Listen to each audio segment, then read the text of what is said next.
Star Trek will not be presented tonight, so that we may bring you the following special program. Now, a special program in living color on NBC. Well, welcome to my video entitled My Game Cab, Build or Buy.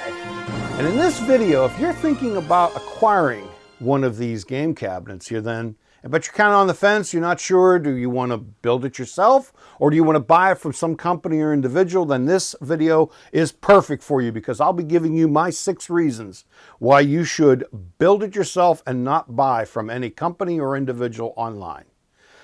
So before I dive into that, I'd like to talk to you about 3 groups that exist in the retro gaming community. Now the first group is, well, for lack of a better word, I'm going to call them the builders. And I guess I'm a builder because I sat down and figured out how all the software worked and got the front ends to work and all the emulators to work.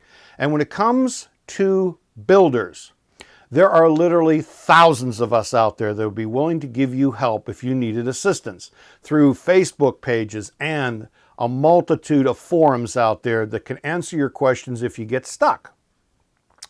Now, the second group for, I don't know, I just can't think of anything else. I'll just call them the companies. And when it comes to the companies, first of all, I'm not telling you not to buy from them. I'm not ripping on them. I'm just telling you that these companies are out there, okay? 2 of the most popular companies out there are AtGames and Arcade 1UP. These 2 companies single-handedly have really created new excitement for retro gaming, both online and in the media. And they've called attention to some of these old home systems and the arcade games that we played back in the 70s and 80s. But there are some smaller companies out there that you probably never heard of, but you will run into if you're interested in buying. One company is called North Coast Customs out of Ohio, Extreme Home Arcades in Wisconsin, Dream Arcades in California, and X Arcade right here in Pittsburgh, Pennsylvania. Now, the third group that I want to talk about, I think we're going to take a pause because we really need to talk about this third group specifically, and let's take a reality check.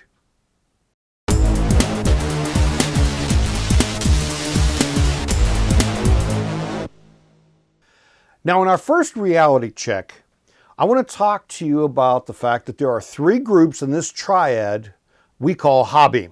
And I've already talked about 2 of them. There were the builders, the companies. Now this third group, for lack of a better word, I'm going to call them the sellers.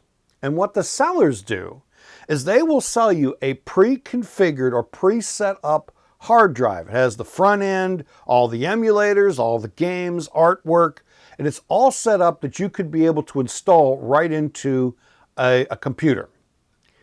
Now, in my personal experience, I have researched the sellers. Either I found their websites, which were done quite well, as a matter of fact, and also I've seen their ads on eBay selling these pre-configured hard drives. I tend to notice that they prey on a person's laziness by using some nice little pitch words or nice little buzzwords. Like, for instance, be up and running in 5 minutes. Or my favorite is, it's plug and play. That's another one. How much is your time worth? You could spend a few hundred more and be up and running, or spend the next 6 to 12 months, no exaggeration, playing tag on message forums, seeking help, learning new and complicated software and emulators, etc. Okay. Now, the builders, they don't like the sellers because the builders say that the sellers are profiting from software and game ROMs that they don't legally own. And you're probably saying to me, wait a minute, who really cares about an arcade game from 40 years ago, right? Well, what you have to understand is that this hobby falls into a legal gray area. When it comes to adding games to your cabinet. You have to either own the game or have bought the game at one time. And the builders don't want the copyright holders flexing their legal muscles. For instance, like what we saw in the late 90s with Napster and BearShare and LimeWire against the recording industry. Now, just recently, Nintendo flexed its legal muscles and completely shut down 3 emulator sites. You might have heard of them. They were called Love ROMs, Love Retro, and Emu Paradise. You cannot get ROMs from these sites ever again. They're done. Now, the sellers, on the other hand, they don't like the builders because they say when you buy from them, you're not buying software from them. You're buying their configuration services. And they say that the builders slander them with outright lies. They say that their hard drives are full of viruses and they have keyloggers built into the hard drives. Well, the builders simply respond saying that the sellers' configurations are Simply Austin. I've mentioned him before in some of my videos, absolutely rails against buying a pre-configured hard drive online. Even Hyperspin's website has this warning. We continue to get complaints from people who buy Hyperspin hard drives and setups that are upset because they don't work or don't receive promised support. To be clear, there is no one out there selling Hyperspin that is in any way affiliated with us. We urge all of our members to avoid these sites or sellers who pretend to be related to Hyperspin. You see, it simply boils down to free stuff that was given back to the community. When you look at something like this, this is all artwork. Someone had to sit down and create this theme. And if you have one of these game cabinets, I can assure you, you have a lot of databases in there. They're in the form of XML files. Someone had to manually type up these XML files. These, what they're designed for is to keep all your games in order. Someone typed all this up and spent a lot of time doing that. And then, of course, there are the front ends and the emulators like MAME and Rocket Launcher and Launchbox. A group of somebody spent hundreds upon hundreds of hours compiling and programming to make these software programs work. And when it was all done, they gave it back to the community free of cost. And the sellers, they're looked upon as pirates, and they are profiting from software that they don't legally own, and that's why the builders don't like them. So you're probably saying, where does that leave you? Well, I have seen on message forums and help forums when a person buys a pre-configured hard drive and said, look, I bought one of these hard drives, I need help getting it to run. There are members out there that will flat out tell that person, go back where you bought that hard drive from and get help from them and do not come here. So I think the last thing you don't want to do is say, look, I bought this, fix it for me. It's not going to fly. But on the other hand, I can understand how a person may feel. They feel they've been ripped off, they've been taken advantage of, and they're not getting any help.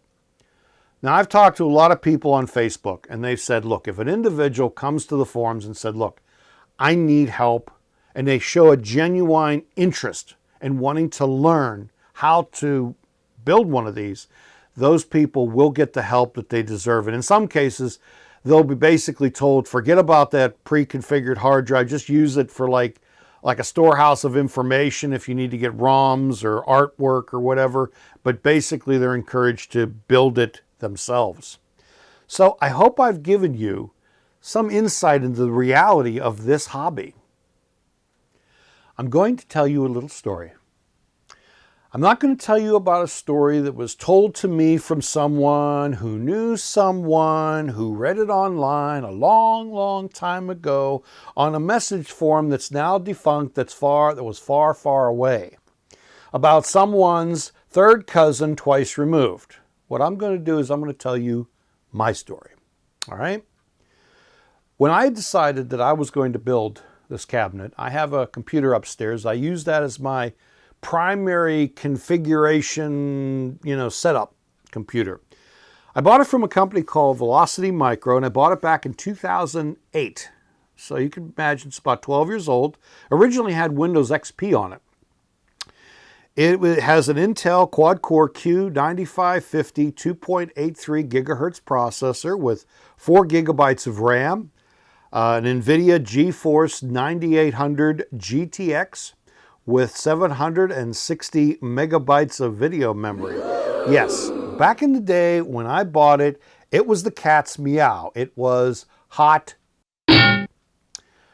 But I did all my programming and configuring on that computer. And every time I finished a section of my game cabinet, I went out and I bought an external hard drive and backed up everything I worked on onto this hard drive. Warning, virus software does not like front ends. So this way, if there was ever a mess up or goof up, I had the backup, right? Now I knew that I was not going to use that computer upstairs for my game cab. I was going to go out and buy a new retro beast to power this setup. So I did. I went back to Velocity Micro, got myself a Intel quad-core i3-8350 4 gigahertz processor with 8 gigabytes of RAM, a 2 terabyte hard drive, an NVIDIA GeForce GTX 1050 with 2 gigabytes of video memory. Yes, I admit it, I went a little bonkers here because I figured that if I ever wanted to put like PlayStation 3 or Xbox in here, I knew that the PC that was in here would be able to handle it. So I knew the day would come that I would have to take all the files that were on this hard drive and move them onto the new PC. Well, when I did that, that's when all the fun began. Every one of my bezels for all the game consoles simply wouldn't work right. I clicked on Atari, Sega would come up. I clicked on Sega, Nintendo would come up. That basically was a day's worth of me resetting everything back up. But that's not the best part. I go to click on the jukebox and it simply wouldn't load.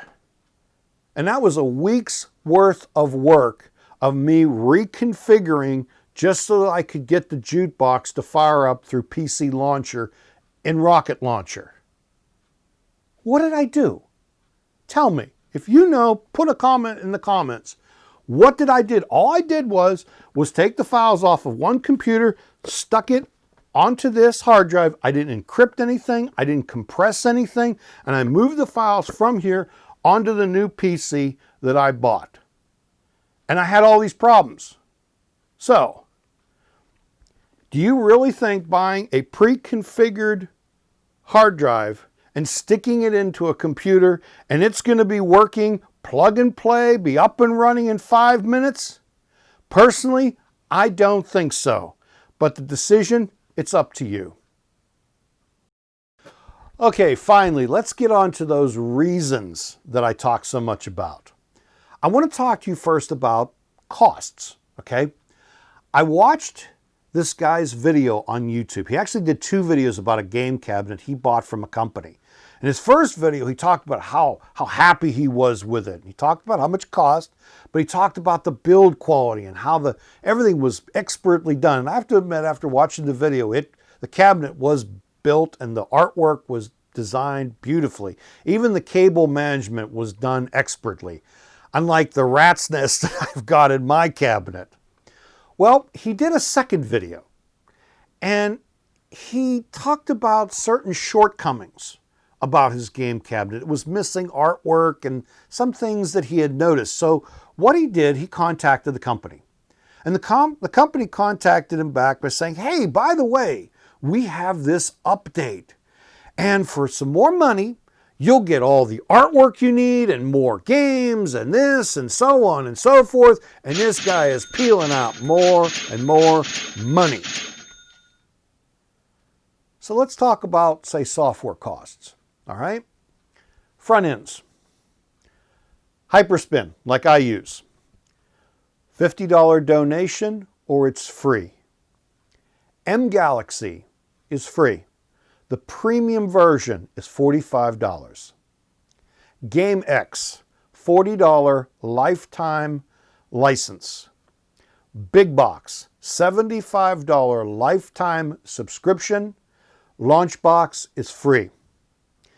There is a site called Emu Movies. That's where I get some of the videos that you see, the teaser videos when you click on a game. They just ask for a $60 donation. Rocket Launcher, they don't care what you give them. They just say, please, make a donation. LED Blinky that controls my lighting, $25. Or when you boot the system up, there's a nag screen. And the software, there's some limitations. But all of the other stuff, the artwork, the themes, the videos, you can find them online free of cost. You don't have to buy any kind of premium account or anything premium to get all of the other stuff that you need to build your cabinet or configure your software. Even the emulators are free. The ROMs are free. Now, I know what you're saying. Okay, hey, Len, tell me, where do I get ROMs at? Google is your friend. And my only advice that I would say to you is download zip files only. Never download an executable file. So my number 6 reason why you should build your own cabinet and not buy is all the software costs are minimal. Everything else you need, you can find online free of charge.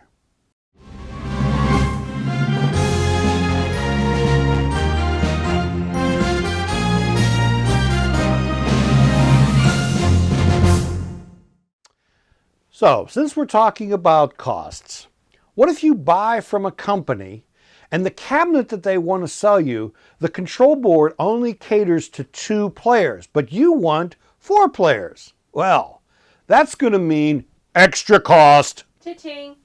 And what if the buttons that they give you are all black, but you want different colored buttons for each player? Well, that's going to be extra cost. Cha-ching. And what if you want all the buttons to light up? Extra cost. Cha-ching. Would you like a light gun? Extra cost. Cha-ching. Would you like a trackball? Extra cost. Cha-ching. Would you like a lighted trackball? Extra cost. Cha-ching. Would you like a spinner? Extra cost. Cha-ching. Would you like a Tron-style flight stick? Extra cost. Cha-ching. How about some custom artwork for your cabinet? Extra cost. Cha-ching. Okay, so let me ask you, do you have an old PC lying around that you're not using? And do you have woodworking skills that you could find the plans online and build the cabinet yourself, or go out and buy an old arcade machine and convert it? Or you can do what I did, go to Rec Room Masters and buy a kit cab. My whole point to you is this. You could go to a company like Ultimark and they will sell you all of the various controls and buttons that you need for your control board.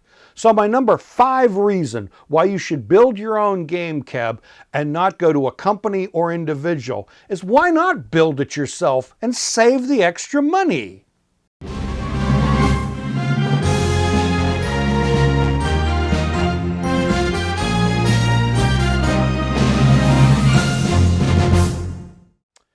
You know, on YouTube, I watched this video about a guy who did a review about his cabinet. Let me tell you, this video was really, really long. That's all I'm going to say about it. It was just a really long video. I mean, he took you on a tour of the outside. He showed you how the control board, but when he got into the inside of his cabinet and started showing you around to the various systems, that's when you saw a lot of problems. I mean, he'd click on a game. Games weren't loading in. They would just sit there and go, uh-oh, and it wouldn't load in. His marquee was giving him issues. I mean, you just got this cabinet and you're having all these problems. So, I mean, what do? If you need technical support or something, you'd have to go through the aggravation of packing up the old hard drive or the computer, sending it back to the company to get fixed. So ask yourself, what would happen if the company that you bought the game cabinet from is out of business? Then what do? You're stuck. See, if you build it yourself, you know how the emulator works, you know how the front end works, you know how LED blinky works, you know how to key map. So my number 4 reason why you should build your own game cabinet and not buy from a company or individual is if it breaks, you can fix it.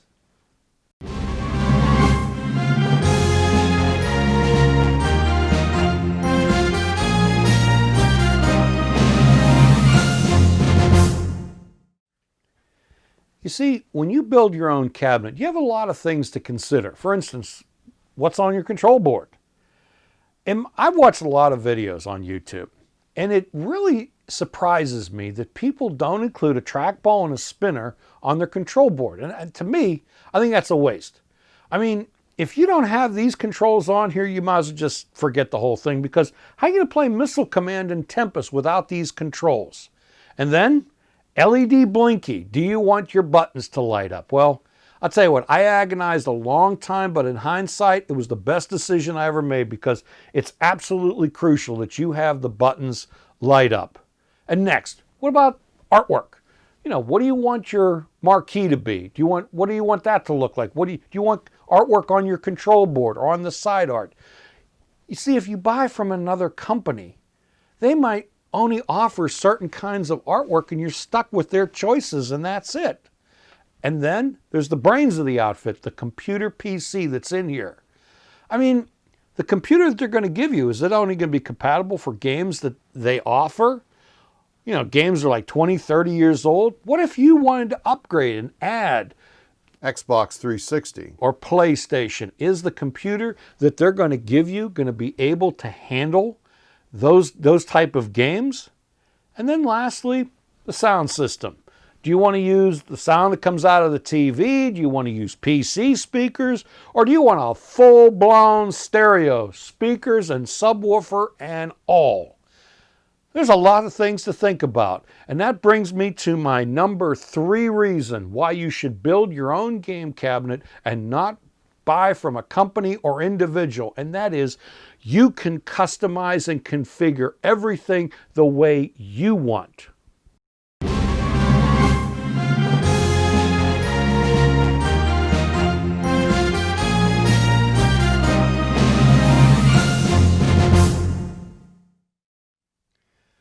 Okay, let me tell you a story. Back in February of 1978, I was in the 8th grade, and my junior high 8th grade class took a class trip or field trip to a ski lodge called Seven Springs.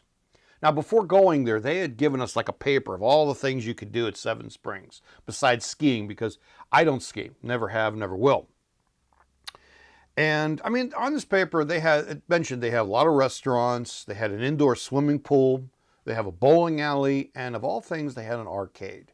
So when me and my friends got there, the first thing we did was, I think we went bowling. And we bowled a couple games, and I kept telling my friends, hey, we've got to check out this arcade. So after that, we started looking for the arcade, and someone said, oh, it's downstairs. We go downstairs and we walk into, and I mean this really, really long room. I mean, it was as long as a high school swimming pool. Now, how I knew that is because on the one wall was a complete glass wall, and when you look through it, there you saw the indoor swimming pool. I mean, bleachers, whole seats and tables. People are out there swimming, and you literally watch them swim. But on this other wall here was a complete line of pinball machines. And on the far, far wall, all the way in the back, pinball machines. In the middle, there was a couple pool tables, there was a couple air hockey tables. I think there were some bubble hockey tables and some foosball tables. And I looked at my friends and I said, guys, we have died and gone to heaven. And in we went. But before I did, I kind of turned around, I looked behind me, and I saw these new video games that were just coming out. And I think back then they had a gunfighter. I know that they had Pong. They had a Night Driver, and then they had this one machine. It was called Starship One. And that's when I walked over to it. So I walked over to this machine and I looked inside and I absolutely couldn't believe it. That's the Starship Enterprise. No, that's a Klingon battle cruiser. Oh my God, that's the Doomsday Machine. I couldn't stop putting quarters into that machine, let me tell you. You see, back then, the motion picture industry didn't worry about licensing, especially when it came to this new industry called video games.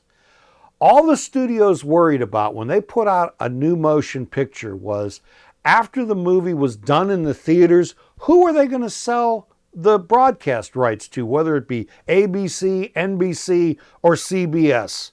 And after that, the movie was stuck in their vaults. You see, there was no VHS or video cassette sales or rentals back then to worry about. And as far as a TV show was concerned, well, maybe they would sell posters of the cast or bubblegum card licenses, and maybe they got some toy sales out of it like they did with the Dukes of Hazzard, but that was it. Video games and copyright infringement in the late 70s, early 80s, it was the wild, wild west. For instance, Star Cruiser from 1977, made by Ramtech. Is that the Starship Enterprise? Space Wars from 1977, made by Cinematronics.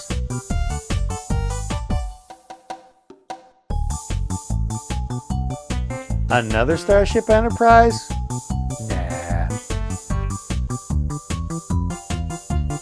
Orbit from 1978, made by Atari. Don't know about you, but that looks like a Klingon battle cruiser and a Starship Enterprise to me.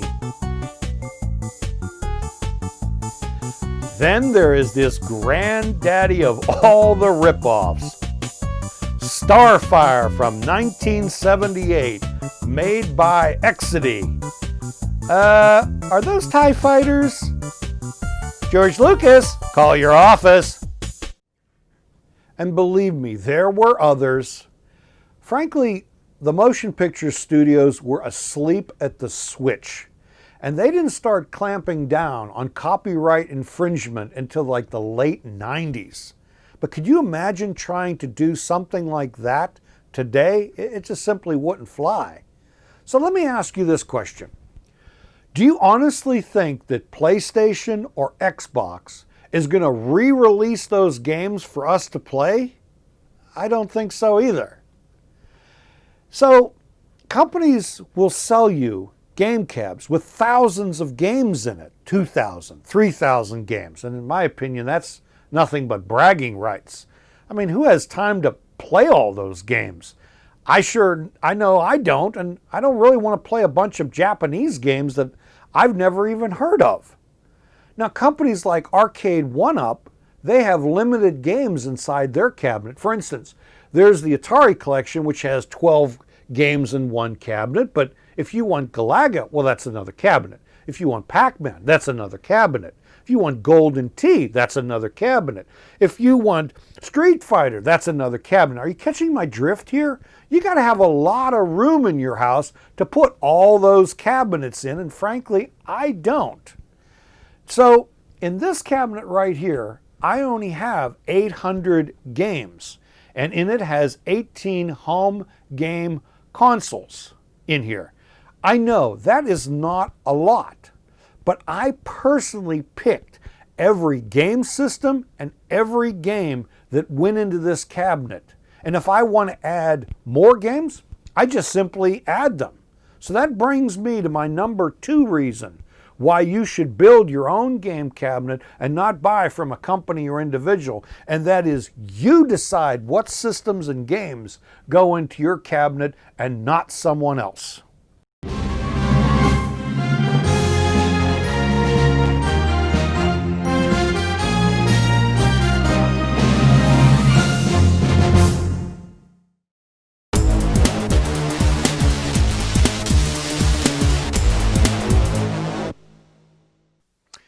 Now, in the second reality check, I'd like to talk to you about what it takes to build one of these. And quite frankly, I'm not going to bullshit you here.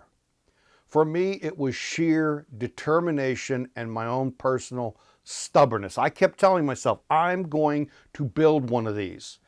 But you have to understand that this takes time, and it's not going to be done in a weekend or in a month. So you need to be prepared to learn about XML files, to learn about MAME and emulators. You have to learn about Rocket Launcher and RetroArch. You have to learn about LED blinky so that this thing will light up. And you also need to be prepared to watch hours of YouTube tutorials. Be prepared to join lots of forums and Facebook groups, and be prepared to make lots of friends so you can ask them for help. Now, this is going to put you on a course of a lot of aggravations and frustrations. But you have to learn these things because there are no shortcuts and everything just doesn't fit together like this. I'm just saying, that's what the road ahead looks like.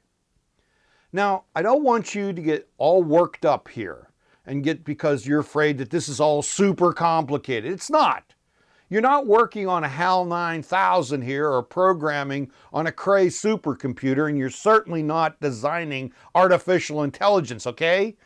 It's not that complex. It can be tricky, but you can do this. Now, I know what you're thinking. You're thinking to yourself, I want one of these now. I don't want to wait. Well, good things do come to those who wait. But as I said before, this takes time, and it's not going to be done over a weekend or a month. Or you're saying to yourself, okay, smart guy, I start working on this, and I start spending big money, and I can't get it to work. Then what? Well, like I told you before, I started with a computer I have upstairs. And the first thing I installed was Hyperspin. I learned how to get that working. And then Rocket Launcher. And then I added Classic Arcade, MAME, the first emulator for the Classic Arcade. And I grew from there, but my cost was zero. It was only when the configuration was set and I was near done that I starting to see things come together, is when I said, okay, now let's start putting out cash for the computer and for the cabinet. So you can build one of these. Besides, if a blockhead like me can learn how to do it, then so can you. And when you hear my number one reason, you will understand why it is all worth it. And the moment you have finally been waiting for, my number one reason. When I was a kid, my favorite toys that I had allowed me to create things. I mean, there was Lincoln Logs, there was Tinker Toys. My dad had got me an erector set, but my real favorite was a girder and panel building set. Let me show you this video. It's Kenner's new girder and panel building set with working elevator. Gonna build me a skyscraper 12 stories tall with girders and panels, and that's not all. There's a working elevator, I can make it go up to the top, then down below. I can make lots of buildings one by one.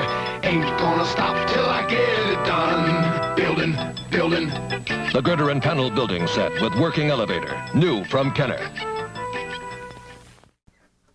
And then, when I was around 12 years old, of course, there were model kits. There were model cars, model airplanes, and model ships. And of course, there were Star Trek models, thanks to my late brother, Teddy. Toys like that, I think, were because of our dads. Because back then, our dads were like jacks of all trades. I mean, they did their own plumbing, they did their own carpentry, they did their own electrical. And if they didn't know how to do something, they always had a friend or a buddy that they could ask and say, hey, I'm having a hell of a time with this project. Could you come over, maybe give me a hand? And that guy would come over because he knew that whenever he needed help, that guy was Johnny on the spot, would come over and help him. You see, when it came to home renovations, our dads knew that by doing it themselves, they saved money that they really didn't have. And they really, everything they did was they built it themselves. So I can kind of imagine our dads sitting around at the plant or at the mill talking about, what they're going to do this summer while they're eating their lunch. And one guy would speak up and say, "Hey, Irv, what are you planning on doing this summer?" "Well, I've been thinking of putting in a new kitchen for the wife." "Oh, okay." "Hey, Teddy, what are you planning on doing this summer?" "Well, I've been thinking for the family, I was thinking of putting in a new bathroom." "Oh, okay." "Hey, Henry, what are you planning on doing this summer?" "Well, I'll tell you.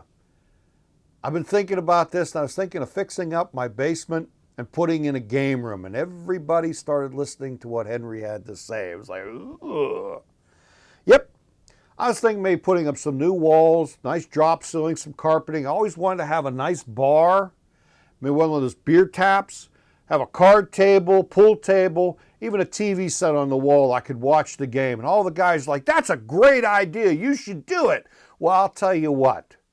When I'm done, you guys are all invited. You'll come over, we'll sit around, we'll drink beer, we'll play cards, and we'll watch the ball game. Those guys enjoyed their own creations. And when I think about those guys, I think about my late brother, Teddy. You see, he loved electronics. And for guys like him, there was a company called HealthKit. HealthKit was started by a man named Edward Heath in 1911. What they did is they manufactured electronic kits by buying up surplus World War II parts. They did this from 1947 to 1992.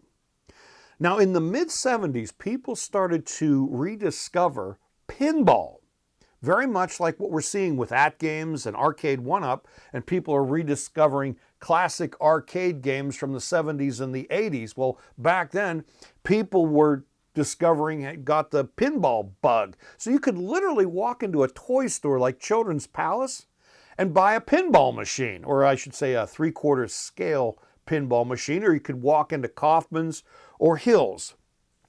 And there was this one pinball machine. I found a video online. I'll put a link in the description of a man who is bringing in this pinball machine called Fireball. And back then, on the HealthKit catalog, it sold for about $600. It was a 3/4 scale pinball machine that you'd have to sit together and build, put all the resistors and the transistors and the diodes and solder it all together. Back then, it cost about $600, which in today's money was more like $2,900. Now, when I saw that, I was a pinball junkie back in the 70s, and I wanted one really badly. But my parents reminded me that, well, you don't know anything about electronics like your brother does. You couldn't possibly build something like that. Oh, no. And also they reminded me that most 13-year-olds didn't walk around with $400 or $500 in cash hanging out their back pockets, so that idea was quickly killed.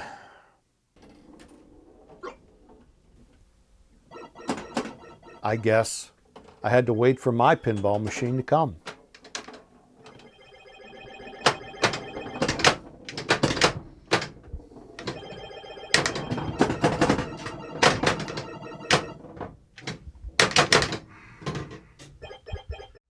Now, HealthKit sold stereo amplifiers, FM receivers, microwave ovens, electronic test equipment like oscilloscopes, amateur ham radio equipment, and even television sets, all as kits. You would solder capacitors, resistors, transistors, and diodes all onto various circuit boards. So here's my point. When that kitchen, bathroom, game room, or kit was finally done, people would go over to that guy's house and ask, "Who installed this kitchen? Who put in this bathroom for you? Where'd you buy that stereo at?" And the guy would say, "No, I built this." You see, if you decide to build one of these, you will build it, and when it's done, you will play it, and you will enjoy it. But the enjoyment that you feel will be greatly multiplied when you watch your family and friends smile as they enjoy something that you built. And trust me, all those hours of aggravation and frustration will simply go away. This is your chance to be creative and put your personal thumbprint on something that you built from the ground up. So my number one reason, and what I have been talking about here, is the pride of building something and watching others enjoy your creation, and the ability to say proudly, I built this.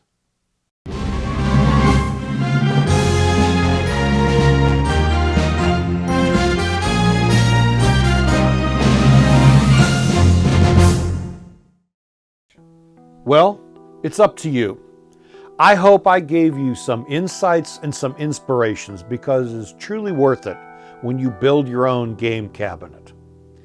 In the meantime, there is one more video coming, and this one is entitled My Game Cab for the Pedestal. And that's all I'm going to say about it. But in the meantime, I want you all to stay healthy, stay safe, and take care. Bye for now.